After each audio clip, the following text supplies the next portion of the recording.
Bismillahirrahmanirrahim. Assalamualaikum, salam sejahtera dan salam Malaysia Madani. Seperti janjikan, hari ini bukan hari kedua pemeriksaan cermat bagi projek LRT Laluan Mutiara di Pulau Pinang.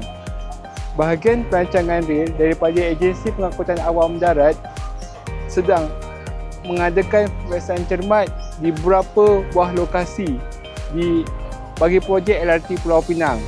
Antara tapak-tapak yang terlibat adalah Jalan Tengah, Gelugur dan Komtar. Antara aktiviti pemantauan di tapak yang telah dijalankan adalah aktiviti installation permanent pile oleh pihak kontraktor, pemantauan Traffic Management Plan ni TMP daripada pihak kontraktor, serta pemantauan di kawasan preserve dan historical area di kawasan-kawasan yang terlibat yang berdekatan dengan stesen.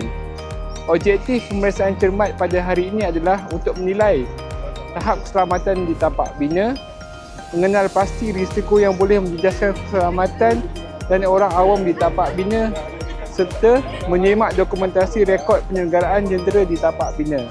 Akhir sekali, kesimpulannya, pemeriksaan cermat ini dijalankan bagi memastikan tahap keselamatan di tapak bina sentiasa terjamin, memastikan rekod penyelenggaraan jentera diselenggara dan baik, serta mematuhi keperluan yang ditetapkan oleh pihak berkuasa. Sekian, terima kasih.